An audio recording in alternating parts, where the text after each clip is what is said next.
Yo guys, आपका स्वागत है यार स्किप्डी क्लो पे। आज के वीडियो में हम स्किप्डी टॉयलेट के पिछले कुछ महीनों में जो सबसे बड़ा कंफ्यूजन, पैनिक और ड्रामा देख रहे हैं उसका पूरा सच समझने की कोशिश करेंगे। ये वीडियो किसी को नीचा दिखाने के लिए नहीं है, ना हेट स्प्रेड करने के लिए है। बस इतना ही हम एम करते हैं कि जितना क्लियरली हम पिक्चर को समझ सकते हैं उतना समझेंगे, क्योंकि होनेस्टली पिछले कुछ वीक्स में फैंडम का रिएक्शन ऐसा चल रहा है जैसे पूरे यूनिवर्स को शेक कर दिया गया हो। तो ये ड्रामा का स्टार्ट हुआ था एपिसोड 79 पार्ट 3 से। जिस तरह की क्वालिटी फैंस 3 साल से देखते आ रहे थे, उससे ये एपिसोड एकदम अपोजिट लग रहा था। शॉट्स इनकम्प्लीट जैसे लग रहे थे, texture half done, SFX missing, pacing weird और ओवरऑल वाइब एकदम डिफरेंट थी। उसके बाद एमरजेंस ने सिचुएशन और बिगाड़ दी। Animation rushed, transition sudden, story telling fragmented और सबसे वियर्ड पार्ट, इसकी एडिटिंग बूम के यूजुअल स्टाइल से मैच ही नहीं कर रही थी। फैंस ने तब रियलाइज किया समथिंग इज सीरियसली रॉन्ग। और साथ ही एक और चीज बनी टेंशन का रीजन, बूम का सडन साइलेंस। दाफक बूम हमेशा फैंडम से ओपनली कम्युनिकेट करता था, वो रिप्लाई देता था, मीम भेजता था, फनी कमेंट्स भेजता था, कभी भी वो वैनिश नहीं हुआ था इस तरीके से। लेकिन इस बार जैसे ही क्वालिटी ड्रॉप हुई और उस पर कन्वर्सेशन स्टार्ट हुई, बूम ने बिल्कुल बोलना बंद कर दिया, जैसे उसे किसी ने चुप कर दिया हो। जब फैंस ने पूछा कि क्या चल रहा है, क्या चेंजेस आ रहे हैं और उनकी इन्वॉल्वमेंट क्या है, बूम ने सिर्फ 2-3 इनडायरेक्ट रिप्लाईज दिए, बस हिंट, कोई डायरेक्ट एक्सप्लेनेशन नहीं। और यही से शुरू हुआ पूरा मेल्टडाउन। लोगों ने गैस लगाना शुरू कर दिया, क्या बूम को साइड किया गया, क्या उसको फोर्सफुली एनडीए साइन करवाया गया, क्या प्रोडक्शन किसी और के हाथ में चला गया, क्या असिस्टेंट एपिसोड बना रहे हैं इंस्टेड ऑफ बूम। एक तरफ कुछ लोग कह रहे थे कि बूम प्रोड्यूसर बन गया है इसलिए वो एपिसोड नहीं बना रहा, लेकिन अगर प्रोड्यूसर बन भी गया तो भी ये एक्सप्लेन नहीं करता कि एपिसोड की क्वालिटी इतना ड्रास्टिकली कैसे डाउन गई और डिस्क्रिप्शन इतनी रस्ट क्यों लग रही थी। प्रोड्यूसर टाइटल का मतलब पावर नहीं, काफी बार ये सिंबॉलिक होता है, बिजनेस साइड का रिप्रेजेंटेटिव होता है, क्रिएटिव कंट्रोल नहीं। और फैंस ने सपोर्ट किया कि जो डिसीजन हो रहे हैं वो बूम के प्रीवियस स्टैंडर्ड से कम्प्लीटली डिफरेंट लग रहे हैं। फिर वेकेशन थ्योरी आई। हाँ, बूम जापान और कोरिया गया था, लेकिन प्रॉब्लम ये नहीं कि वो वेकेशन पर था, प्रॉब्लम ये थी कि इम्पोर्टेंट एपिसोड्स के टाइम पर वो बिल्कुल साइलेंट हो गया, जो पहले कभी नहीं हुआ था। 3 साल में बूम ने कभी अपना प्रोजेक्ट इस स्टेट में नहीं छोड़ा। और सबसे शॉकिंग चीज ये थी, जब इमरजेंसी रिलीज हो रहा था जो कि एक ह्यूज मूवमेंट था, उस टाइम पर भी बूम का कोई एक्टिव इन्वॉल्वमेंट नहीं दिखाई गई।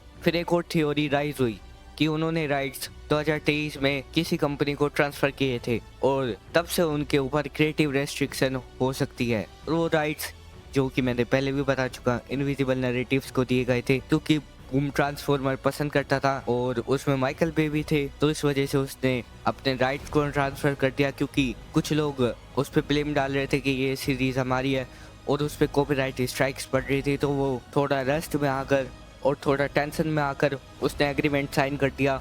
और दाफक बूम चैनल का राइट्स, सारे राइट्स, कॉपीराइट राइट्स, सब कुछ इनविजिबल नैरेटिव्स के पास आ चुके हैं, तो अब इनविजिबल नैरेटिव्स ही सब कुछ कर रहा है। फैंस ने एनालाइज किया कि 2023 के बाद ये असिस्टेंट्स का रोल बढ़ता गया और प्रोडक्शन का स्टाइल थोड़ा शिफ्ट होता दिखने लगा। फिर बॉलीवुड हॉलीवुड स्टाइल में मूवी रूमर्स आए, फैंस एक्साइटेड हो गए, माइकल बे के कनेक्शंस का नाम आया और एक्सपेक्टेशन स्काई हाई हो गई। लेकिन कुछ साल गुजर गए और एक्चुअल मूवी डेवलपमेंट का कोई रियल प्रूफ नहीं मिला, सिर्फ एक एआई टाइप टीजर जिसमें ना प्रॉपर मॉडल से, ना कॉन्सेप्ट, ना story board, almost nothing. Fans ने तब रियलाइज किया कि प्रोमिस ज्यादा थे और प्रोग्रेस बिल्कुल जीरो। और इसी पीरियड के बीच चैनल के व्यूज ड्रॉप होने लगे, डिसलाइक्स रिकॉर्ड लेवल पर पहुंच गया, एमरजेंस के नीचे कमेंट्स पैनिक से भरे हुए थे, #ब्रिंग बूम बैक।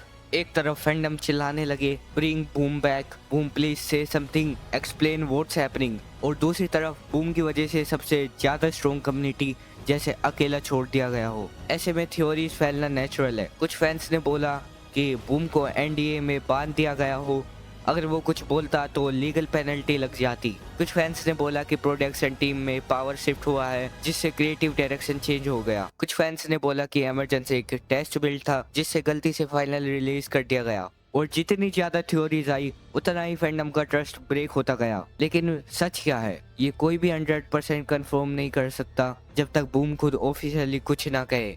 हाँ, बहुत हिंट्स मिले, हाँ कुछ इनडायरेक्ट रेफरेंसेस आए, हाँ कुछ डिसीजंस लॉजिकली ओडे लगते हैं, but until boom speaks directly नहीं करता, ट्रूथ किसी के पास नहीं आ पाएगा। इसलिए कम्युनिटी एक यूनाइटेड स्टैंड पर आई कि अगर कोई सस्पिशियस है, अगर क्वालिटी इशू है, अगर डायरेक्शन क्वेश्चनेबल लग रही है तो फैंस का रिएक्शन जरूरी है। डिसलाइक्स, क्रिटिसिज्म, हैशटैग्स, ये सब ऑडियंस का प्रेशर दिखाता है।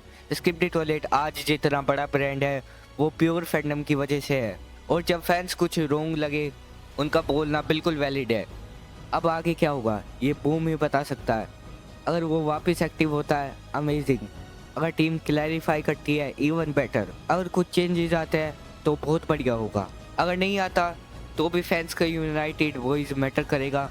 फिलहाल सब लोग एक ही चीज़ चाहते हैं, क्लैरिटी, ट्रांसपेरेंसी और ओरिजिनल क्वालिटी का कमबैक।